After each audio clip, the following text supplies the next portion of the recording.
Feel the nature. Ilai Beach Meadows on Kadalur by Terranum Homes. Summer வந்தாச்சு.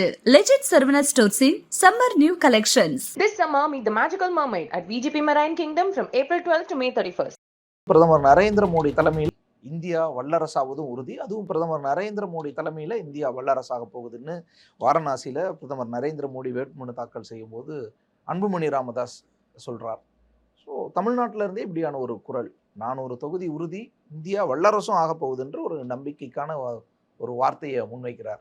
இன்னைக்கு கூட்டணியில் இருக்கிறாரு மரியாதைக்குரிய மருத்துவர் அன்புமணி ராமதாஸ் அவர்கள். அதனால் அப்படித்தான் பேசுவார்.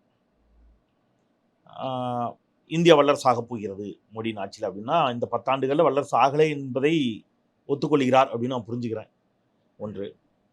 இன்னொன்று, மருத்துவர் ஐயா ராமதாஸ் அவர்கள் அரசியல் ரீதியாக எனக்கு விமர்சனங்கள் இருந்தாலும் அவருடைய சமூக நீதி போராட்டங்கள், இடஒதுக்கீட்டுக்கான போராட்டங்கள் உள்ளிட்டவற்றின் அடிப்படையில் அவர் மீது எனக்கு எப்பொழுதும் ஒரு தனி மரியாதை உண்டு.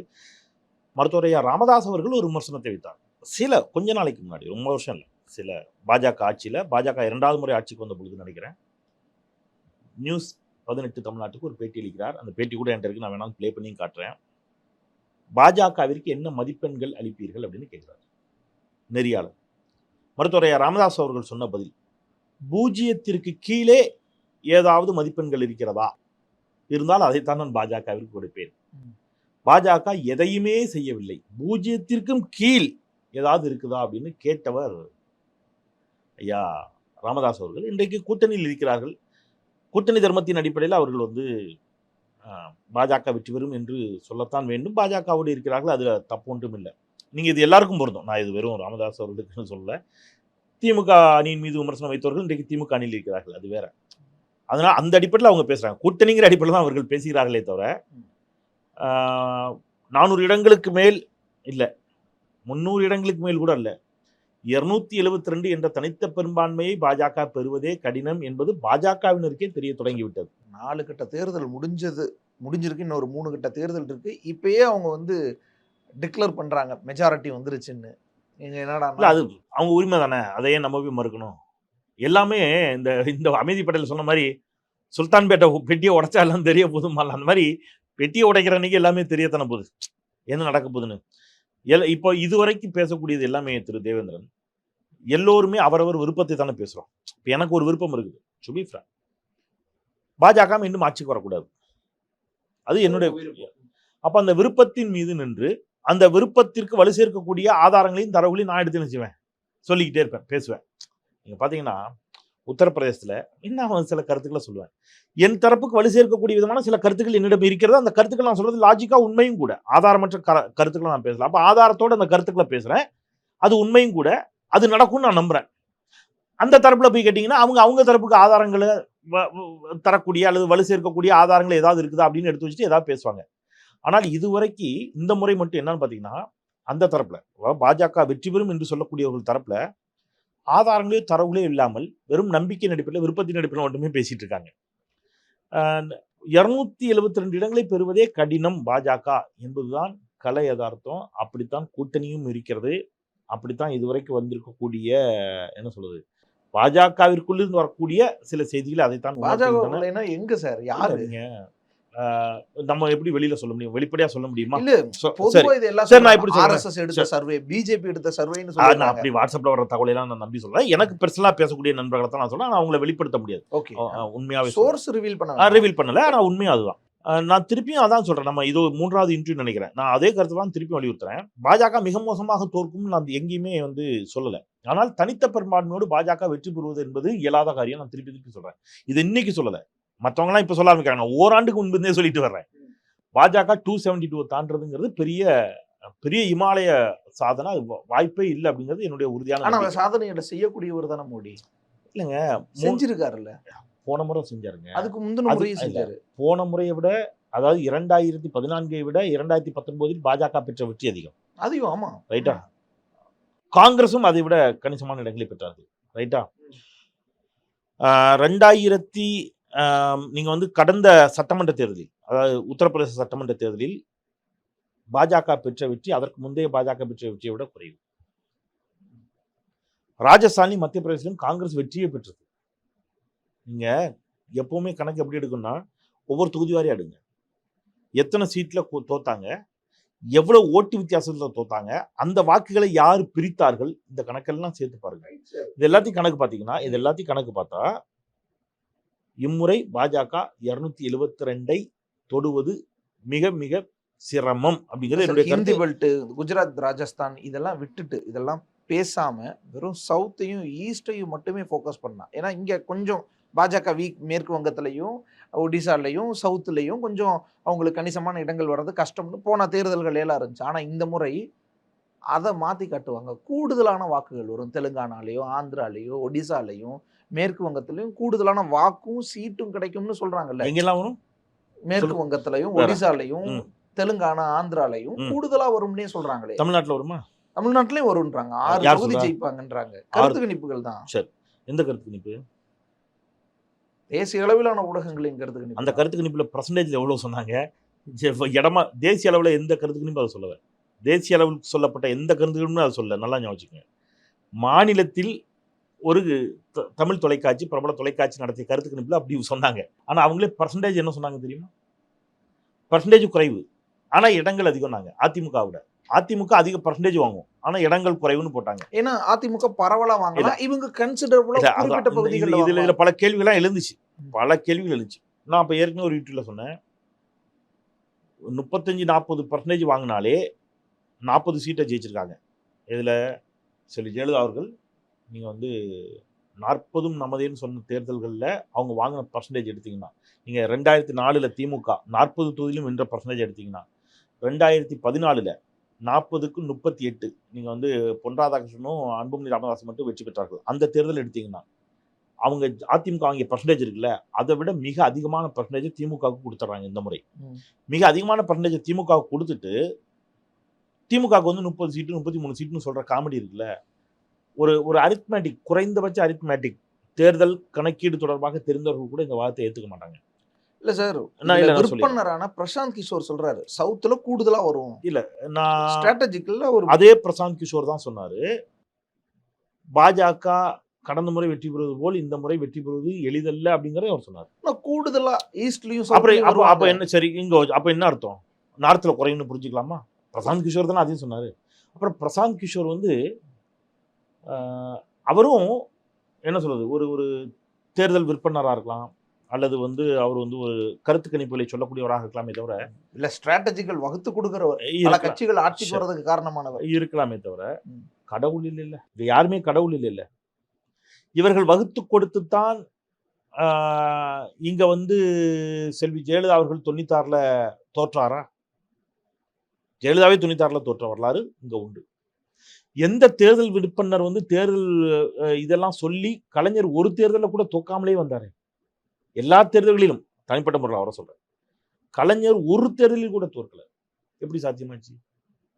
எம்ஜிஆர் சட்டமன்ற தேர்தலில் தோற்றதே இல்லை என்பது வரலாறுன்னு சொல்றீங்க. ஆனால் அதே எம்ஜிஆர் நாடாளுமன்றத்தில் கடுமையான தோல்விகளை சந்தித்திருக்கிறார் அவர் ஆட்சியில் இருக்கும்போது.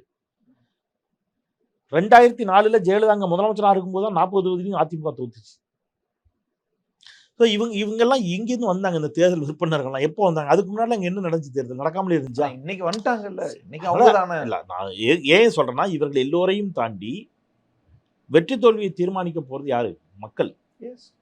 அந்த இடத்துக்கு வரும். இப்ப இவங்க ஜெயிப்பாங்களா தோப்பாங்களாங்கிற பேச்சை நம்ம பேசணும் அப்படின்னா, அது வந்து ஜூன் 4 வரைக்கும் பேசிட்டே இல்ல சார். அவர் பாஜகவையும் எதிர்க்கிறாரு பிரசாந்த் கிஷோர். இல்ல, ஜூன் 4 இதையும் சொல்றாருல்ல. நம்ம பேச வேண்டியது எது நான் சொல்றேன், ஜூன் 4 வரைக்கும் இதுக்கு முடிவே வராது. ஆனா நான் பேச வேண்டியது எது அப்படின்னா, இந்த தேர்தல் முறையா நடந்திருக்கா என்கிட்ட ஒரு 4-5 ஆதாரம் இருக்கு. உத்தரப்பிரதேசத்துல நேற்று வந்து காவல்துறையே போய் மிரட்டுது அப்படிங்கிற செய்தியை நம்ம வந்து பாக்குறோம். விஷுவலோட பாஜகவுக்கு தான் ஓட்டு போடணும்னு. இங்க வந்து நீங்க சொன்ன கர்நாடகா உள்ளிட்ட மாநிலங்கள்ல, தென் மாநிலங்கள்ல பாரதிய ஜனதா கட்சி வேட்பாளர்கள் நேரடியாக இஸ்லாமிய வாக்காளர்களை மிரட்டக்கூடிய காட்சிகளை நம்ம பார்க்கிறோம். நடவடிக்கை எடுக்குது. மாவட்ட தேர்தல் அதிகாரி நடவடிக்கை என்ன எடுத்தாங்கன்னு சொல்லி நீங்க சொல்ற அந்த ஹைதராபாத் சம்பவத்துல அந்த வேட்பாளர் மேல வழக்கு பதிவு செய்யறதா சொல்லி சார். நீங்க எப்ப சார் இதெல்லாம் இந்தியா முழுக்க நடக்குது? நீங்க கடும் நடவடிக்கை எடுத்திருக்கிறீங்க அப்படிங்கிறது உண்மை என்றால் இது நடந்திருக்க கூடாது தானே? உத்தரப்பிரதேசத்துல இஸ்லாமியர்கள் வாக்குச்சாவடிகளில் இருந்து அடித்து விரட்டப்படுகிறார்கள். அவங்க வாக்காளர் அடையாளத்தை கிழித்து எறியப்படுகிறது. அவன் வெளியில வந்துட்டு கண்ணீரோட பேட்டி கொடுக்குறாங்க, எங்களை ஓட்டு போடக்கூடாதுன்னு தடுக்கிறார்கள் என்று சொல்கிறார்கள். உங்களுக்கு மக்கள் ஆதரவு இருக்குல்ல, நீங்க வெற்றி பெற போவது உண்மைதானே? ஏன் மக்களை வந்து விரட்டணும்? எதுக்கு மக்களை அடிச்சு விரட்டணும்? என்ன சொல்ல ட்ரை பண்றீங்க? இப்ப 2 நாளா மோடி கூடாரத்திற்கு வேற ஒரு பயத்தை ஏற்படுத்தியிருக்கிறார் அரவிந்த் கெஜ்ரிவால். இதையும் தமிழ்நாட்டில் முதலிருந்து நான் தான் பேசிட்டு வரேன், வெரி பிகினிங்ல இருந்து. 75 வயதுக்கு மேல் அங்க வந்து யாருக்கும் பொறுப்பு கிடையாது, பதவி கிடையாது என்று மோடி சொன்னார். இன்னும் 1.5 ஆண்டுகளில் 75 வயதை அவர் நெருங்குகிறார். 75 வயது நெருங்கி விட்ட பிறகு அவர் ரிட்டையர்ட் ஆயிட்டுவார் அப்படின்னு சொன்னா பாஜக சார்பில் யார் பிரதமர் அப்படின்னு அவர் கேள்வி கேட்டார். அதுக்கு இந்த அமித்ஷா ஒரு கேள்வியை விளக்கம் கொடுத்துட்டார்ல. அமித்ஷா என்ன விளக்கம் கொடுத்தாரு? அப்படிலாம் எந்த ரூலும் கிடையாதுன்ட்டார்ல. அப்போ உங்களுக்குன்னா நீங்க கல்லாட்டம் ஆடுவீங்க. முரளி மனோகர் ஜோஷிக்கு ஒரு ரூலு, எல்கே அத்வானிக்கு ஒரு ரூல், எடியூரப்பாவுக்கு ஒரு ரூல், மோடிக்கு தனி ரூல். அப்படியா? ஆர்எஸ்எஸ் விட்டுருமா? அப்ப ஏன் எல்கே அத்வானிக்கு நீங்க பதவி கொடுக்கல? ஏன் முரளி மனோகர் ஜோஷியை வாரணாசி யாருடைய தொகுதி? முரளி மனோகர் ஜோஷிக்கு ஏன் நீங்க சீட்டு கொடுக்கல? அப்ப பாஜக விடுங்க, மோடியும் அமித்ஷாவும் பாஜகவினுடைய மூத்த தலைவர்களுக்கே உண்மையாக இல்லை. அதான உண்மை. எல்கே அத்வானியை விட அதிகமா பாஜக வளர்த்தவரா மோடி? முரளி மனோகர் ஜோஷியை விட பாஜகவை வளர்த்தவரா மோடி? எப்போ எங்க இருந்தாங்க அவங்க? அத்வானியும் வாஜ்பாயும் பாஜகவிற்காக களமாடி கொண்டிருந்த பொழுது மோடியும் அமித்ஷாவும் யார்? அப்போ அந்த தலைவர்களுக்கே நீங்க என்ன செய்றீங்க? துரோகம் பண்றீங்கன்னு அர்த்தம். இல்ல சார், அது அவங்க பிரச்சனை இல்ல, அந்த கட்சியினுடைய. அதனால பாஜக காரங்க எடுப்பாங்கல்ல. உள்ளுக்குள்ள இருக்கக்கூடிய முரளி மனோகர் ஜோஷி ஆதரவாளர்கள், எடியூரப்பா ஆதரவாளர்கள், எல்கே அத்வானி ஆதரவாளர்கள், ஓஹோ நீங்க ஆளுக்கு ஆர்எஸ்எஸ் ஆதரவாளர்கள், ஆர்எஸ்எஸ் சித்தாந்தவாதிகள், ரூல்னா ரூல் தான் அப்படின்னு நினைக்கக்கூடியவங்க. சரி, அப்படியே இருந்தாலுமே ஒரு யோகி ஆதித்யநாத்தோ இல்ல தேவேந்திர பட்னாவிஸோ ஆயிட்டு போறாங்க. அது சொல்லுங்க, நமக்கு பிரச்சனை. அது வெளிப்படையா சொல்லுங்க. ஏன் சொல்லணும்? நீங்க கேட்டீங்களா எவ்வளவு நாள் இந்தியா கூட்டணி பிரதமர் வேட்பாளர் யார்? நீங்க கேட்டதுனால நாங்க கேட்கிறோம். நாங்களா கேட்டோம்? பிரதமர் வேட்பாளரை சொல்லித்தான் தேர்தலை சந்திக்கக்கூடிய தேர்தல் நடைமுறை இந்தியாவில் கிடையாது. அது அமெரிக்க அதிபர் முறை, இங்க அது கிடையாது. அதிபர் முறை கிடையாது. நாடாளுமன்ற உறுப்பினர்கள் தேர்ந்தெடுத்துத்தான் பிரதமரை தேர்ந்தெடுக்கிறார்கள். நீங்க பிரதமர் வேட்பாளரை சொல் என்று சொன்ன காரணத்தினால் நாங்க கேட்கிறோம். இன்னைக்கு உங்களுக்கு பதட்டம் வருது இல்ல? யாரு கேட்டா? நாங்க கேட்டோமா? 75 வயதுக்கு மேல எங்க கட்சியில யாருக்கும் பொறுப்பு கிடையாதுன்னு பேசியவர் யார்? அமித்ஷா பேசிய வீடியோ ஆதாரத்தை ஆம் ஆத்மி வெளியிட்டுச்சே, எங்க போய் மூஞ்ச வச்சுப்பீங்க மேல்? அப்போ வாயில வரதெல்லாம் போய் தானே. உங்க கட்சி சார்பாக கொடுத்த வாக்குறுதியே காப்பாற்ற முடியாத நீங்கள் இல்லையா, எப்படி நாட்டு மக்கள் கொடுத்த வாக்குறுதியை காப்பாத்துவீங்க? சரி, இது ஒரு பெரிய எலக்ட்ரல் சார். பிரச்சனை. ஆமா சார், கண்டிப்பா கண்டிப்பா. ஏன் சொல்லுங்க? தமிழ்நாட்டில் ஜெயலலிதா மரணம் அடைகிறார், அதன் பிறகு யார் முதலமைச்சருங்கிற சிக்கல் வருது. அப்ப எல்லாரும் இதே வலதுசாரிகள், இதே பாஜகவினர், இதே பாஜக ஆதரவாளர்கள் ஊடக விவாதங்கள் என்ன வாதம் வச்சாங்க? சசிகலா முதலமைச்சர் ஆகக்கூடாது. ஆகக்கூடாது. ஏன் ஆகக்கூடாதுன்னு சொன்னதுக்கு அவங்க என்ன காரணம் சொன்னாங்க? வாக்களித்தது ஜெயலலிதாவிற்கு, மக்கள் வாக்களித்தது ஜெயலலிதாவிற்கு, சசிகலாவுக்கு அல்ல. வாதம் வைத்தவர்கள் யார்? வலதுசாரி ஆதரவாளர்கள், மோடி ஆதரவாளர்கள். தொலைக்காட்சி வாதங்களை நான் நெறியாளராக இருக்கக்கூடிய நிகழ்ச்சியிலேயே இந்த வாதங்களை வச்சிருக்கிறாங்க. ரைட். இப்ப மக்கள் கேட்பாங்க, ஒருவேளை வாக்களித்தால், ஒருவேளை மோடி வெற்றி பெற்றால் வாக்களித்தது யாருக்கு? மோடிக்கு. நீங்க வந்து மோடி பிரதமராக்குவேன்னு சொல்லிவிட்டு நீங்க வந்து யோகி ஆதித்யநாத் ஆக்குவீங்களா? கேட்க மாட்டானா? குஜராத்தில் இருக்கக்கூடிய ஹிந்துத்துவவாதிகளும் மோடி ஆதரவாளர்களும் ஒரு குஜராத்தி முதலமைச்சர் ஆக வேண்டும் என்ற காரணத்திற்காக கூட ஒருவேளை நினைச்சலாம், பாஜகவுக்கு வாக்களிக்கலாம். நீங்க உத்தரப்பிரதேசத்துக்காரர் ஆக்குனீங்கன்னா அவங்க எடுப்பாக மாட்டானா? ஸோ பாஜகவிற்குள்ள ஏகப்பட்ட குழப்பங்கள் ஓட ஆரம்பிச்சிச்சு. இப்ப கேள்வி வந்து பாஜக ஜெயிக்குமா தோக்குமா, எத்தனை சீட்டு, என்ன அதுங்கிறது அல்ல. நான் உங்களுக்கு இந்த கணக்கு கூட சொல்றேன். நீங்க வந்து 4 கட்ட தேர்தல் நம்ம சொல்றோம். இப்ப 3வது கட்ட தேர்தலில் 284 இடங்கள், அதுல கிட்டத்தட்ட 170 சீட்ஸ் வந்து பிஜேபி கைகளில் இருந்துச்சு, ஆல்ரெடி இப்ப இருக்குது. இதுல பெரும் அளவில் பாஜகவிற்கு சேதாரம் இருக்கும். இப்ப நேற்று நீங்க கேட்ட 4வது கட்ட தேர்தலில் 96 இடங்கள், இந்த 96ல 42 இடங்கள் நேரடியாக பாஜகவிடம் இருக்கிறது. இந்த 42 இடங்கள்ல 96 இடங்கள்ல 12 இடங்கள் தான் இந்தியா கூட்டணி, 42 இடங்கள் பாஜக இருக்கு. ஆனால் இம்முறை இந்த 42 பாஜகவுக்கு போகாது. நான் வந்து அப்படியே குறையும் 10 சீட்டு தான் வரும் பாஜகன்னு சொல்ல விரும்பல. குறைந்தது 10 முதல் 15 இடங்கள் பாஜகவுக்கு குறையும். ஸோ 42 சீட் அப்படின்னீங்கன்னா இந்த 96ல ஒரு 30 சீட்டு பாஜக தக்க வைத்துக் கொண்டால் பெரிய விஷயம். அப்போ 10 முதல் 12 சீட்டு பாஜகவுக்கு குறையும். நான் வந்து ஒரு அரசியல்வாதி மாதிரி உட்காந்து பேச விரும்பல தேவேந்திரன். நான் என்ன சொல்றேன்னா, ஒவ்வொரு ஸ்டேட்லயும் 5 முதல் 6 சீட்டு பாஜகவுக்கு குறைந்தாலே பாஜகவுக்கு தனித்த பெரும்பான்மைக்கான இடங்கள் அடிவாங்க. கெஜ்ரிவால் இப்ப ரிலீஸ் ஆனது, அது அவர் வந்து ஏதோ இம்பாக்ட் கிரியேட் கண்டிப்பா பண்றாரு. இம்பாக்ட் கிரியேட் பண்ணுவார்ல. சார் முன்னாடியாவது ஜெயில இருக்கும்போது ஒரு சிம்பத்தின்னு சொல்லலாம். அப்படிலாம் வெளியும் வந்துட்டார்ல. இப்ப கேட்பார்ல, பிரச்சாரம் பண்ணுவார்ல, கேள்வி கேட்பார்ல. இந்த நேத்து கேட்ட கேள்வி இப்போ எவ்வளவு பெரிய பிரச்சனையா நிக்குது பாஜகவுக்குள்ள. யார் பிரதமர் வேட்பாளர்னு ஒண்ணு கேட்டார்ல, அது சிக்கலாகும்ல. அவருடைய ஆதரவு தளம்னு ஒண்ணு இருக்குல்ல, பஞ்சாப்ல அவர் கட்சி வலிமையா இருக்குதுல்ல. அங்க இப்ப அவர் போய் பிரச்சாரத்துக்கு போறல. ரைட் சார், அங்க ஆம் ஆத்மி காங்கிரஸ் தானே. ஆமா சார், அங்க பிரச்சாரத்துக்கு போகும்போது உங்களுக்கு அடி வாங்கும்ல. யூபிக்கு போற அடுத்தது அவரு இல்லையா? நீங்க ஏன் நேத்து போய் சப்பாத்தி உருட்டுறாருக்கிறீங்க பிரதமர்? நேத்து சப்பாத்தி உருட்டினார் பிரதமர். அவர் உருட்டுறது எல்லாமே உருட்டுதான்னு வைங்க. குருத்வாராக்கள்ல ஏன் போனாரு? எல்லாரும் போய் அந்த சேவையை செய்வாங்க. ஏன் செஞ்சாரு? ஏன் நேத்து ஏன் போறாரு திடீர்னு? ஏன்னா விவசாயிகள் போராட்டத்தில் உங்களால் உயிரிழந்தவர்களில் பெருவாரியானவர்கள் சீக்கியர்கள் இல்லையா? எத்தனை சீக்கியர்கள் விவசாய போராட்டத்தில் கொல்லப்பட்டார்கள். இப்ப நீங்க அதுக்கு என்ன செய்யணும்? தாஜா பண்ணணும், ஐஸ் வைக்கணும். அப்ப நீங்க குருத்வாராவுக்கு போய் என்ன செய்றீங்க? சப்பாத்தி உருட்டுறீங்க. எல்லாமே நான் வந்து செக்டாரா சொல்றேன். ஜார்க்கண்ட்ல நீங்க வந்து ஹேமந்த் சோரன் அரெஸ்ட் பண்ணி உள்ள வச்சிட்டீங்க. குடியரசுத் தலைவரை நீங்க வந்து நாடாளுமன்ற திறப்பு விழாவுக்கே அழைக்க மறுக்கிறீங்க. ஜார்க்கண்ட்ல பெருவாரியாக பழங்குடியின மக்கள், மணிப்பூர்ல பழங்குடியின மக்கள், அவர்கள் அந்த கலவரத்தில் பெருமளவு பாதிக்கப்பட்டவர்கள் பழங்குடியின மக்கள், கூட்டு பாலியல் வல்லுறவுக்கு உட்படுத்தப்பட்டவர்கள் பழங்குடியின மக்கள். இப்ப ஜார்க்கண்ட்ல இருக்கக்கூடிய பழங்குடி சமூகம் உங்களுக்கு எப்படி ஓட்டு போடும்? போச்சா? சீக்கியர்களுடைய வாக்கு உங்களுக்கு வராது. போச்சா? சத்திரியர்களுடைய வாக்கு உங்களுக்கு வராது. போச்சா? ராஜ்புத் சமூகம், விவசாயிகளுடைய வாக்கு உங்களுக்கு வராது. விவசாயிகள் நீங்க கொல்லப்பட்டிருக்கிறார்கள்.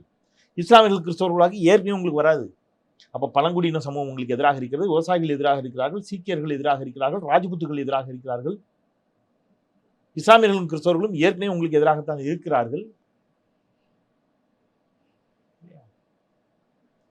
இது இல்லாம இன்ஜென்ரலா இருக்கக்கூடிய பிரச்சனைகள், விலைவாசி உயர்வு, வேலையில்லா திண்டாட்டம். சரிங்க சார், மோடி இல்ல, அப்ப வேற யாருன்னு கேக்குறாங்கல்ல. என்ன ஒரு வருஷம் ஸ்டாலினை முதல்வர் ஆக்குவீங்களா? ஒரு வருஷம் மம்தாவை முதல்வர் ஆக்குவீங்களா? அதுக்குதான் இது நிலையற்ற ஆட்சியை தான் காங்கிரஸால கொடுக்க முடியும். நாங்க நிலையான வலிமையான ஆட்சியை கொடுக்க முடியும்ன்ற கோஷம். அதுக்கு பாஜக பதில் சொல்லிடுச்சு. சண்டையே மோடிக்கு ராகுலுக்கு தான் சொல்ற இடத்துக்கு பாஜக வந்துடுச்சு. சொன்னாங்களே இப்ப 4வது கட்ட தேர்தல்ல மோடியின் வாக்குறுதிகளா ராகுலின் வாக்குறுதிகளா? இந்த தேர்தல் மோடியின் வாக்குறுதிகளுக்கும் ராகுலின் வாக்குறுதிகளுக்கும் இடையில் நடக்கக்கூடிய போர். சொன்னவர் அமித்ஷா. ராகுல் எல்லாம் ஒரு ஆளான்னு கேட்டாங்க. 5 வருஷத்துக்கு 5 பிரதமரான்னு கேட்டாங்க. 400 இடம்னாங்க. இப்ப எங்க வந்துட்டாங்க? அவங்களுக்கே தெரியுது. நாளடைவில் நாளுக்கு நாள் அவர்கள் தேய்ந்து வருகிறார்கள். இந்த வார் அப்படிங்கிறது மோடிக்கும் ராகுலுக்கும் இடையிலான வார் அப்படிங்கிறத அவங்களே என்ன செஞ்சுக்கிட்டாங்க? ஒத்துக்கிட்டாங்க. அந்த பிரச்சனையை நாங்க பாத்துக்கிறோம். இங்க யார் பிரதமர் அப்படிங்கறத இந்தியா கூட்டணி பாத்துக்கிறோம். உங்களுக்கு அந்த கவலை இல்லை. 2004 நீங்க இப்படிதான் சொன்னீங்க, நிலையான ஆட்சி, இந்தியா ஒளிர்கிறது, இந்தியா ஷைனிங், வாஜ்பாய் தலைமையில் மீண்டும் ஆச்சுனீங்க. மன்மோகன் சிங் பிரதமர் ஆவார்னு யாரா நம்பினாங்களா? ஆனார்ல. 5 வருஷம் நல்லாட்சியை தந்தார்ல. 2வது முறையும் வெற்றி பெற்றார்ல. எனக்கு நாடு அன்னைக்கு பாதுகாப்பாக தானே இருந்துச்சு. இன்னைக்கு நீங்க நிலையான ஆட்சிங்கிறீங்களே. உங்க நிலையான ஆட்சியில தானே புல்வாமாவில் அடிக்கிறான், உங்க நிலையான ஆட்சியில வேணா பதான்கோட்டில் அடிக்கிறான், உங்க நிலையான ஆட்சியில வேணா சீனாவுக்காரன் புது வீடு கட்டி ரோடு போடுறான், உங்க நிலையான ஆட்சியில வேணா இந்தியா பற்றி எரிகிறது, உங்களுடைய நிலையான ஆட்சியில் தானே இந்திய பெண்கள் பாலியல் வல்லுறவுக்கு உட்படுத்தப்படுகிறார்கள், உங்களுடைய நிலையான ஆட்சியில் தானே டாலருக்கு நிகரான இந்திய ரூபாயின் மதிப்பு பெரு வீழ்ச்சி அடைகிறது, உங்களுடைய நிலையான ஆட்சியில் தானே இந்திய இளைஞர்கள் வேலை தேடி போர் முனைக்கு செல்கிறார்கள், உங்களுடைய நிலையான ஆட்சியில் தானே பட்டினி தரவரிசை பட்டியலில் இந்தியா பின்னோக்கி சென்று கொண்டிருக்கிறது. எங்களுக்கு தேவை நல்ல ஆட்சியா நிலையான ஆட்சி? அதனால இது ஒரு மாய தோற்றம்.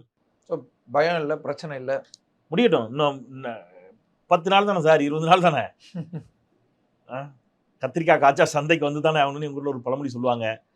தேர்தல் ஜூன் 4 தெரிய போகுது. பெட்டியை உடைக்கும் போது இந்தியாவினுடைய தலையெழுத்து என்ன என்பது தெரியும். அன்னைக்கு மோடிக்கு போதும் 10 ஆண்டுகள் எங்களுக்கு நீங்கள் செய்த சேவை போதும், கொஞ்ச நாள் ரெஸ்ட் எடுங்க, ஓய்வு எடுங்க, இந்தியாவும் நல்லா இருக்கும், உங்களுக்கும் நல்லது, இந்தியாவுக்கும் நல்லது. மக்கள் அந்த முடிவுக்கு வந்துட்டாங்க. மக்கள் மிக தெளிவாக இருக்கிறார்கள். இம்முறை பாஜகவிற்கு வாக்களிக்க போவதில்லை. Feel the nature. Ilai Beach Meadows on Kadalur by Taranam Homes. Summer வந்தாச்சு. லெஜெண்ட் சரவணா ஸ்டோர்ஸின் summer new collections. This summer, meet the magical mermaid at VGP Marine Kingdom from April 12 till May 31st.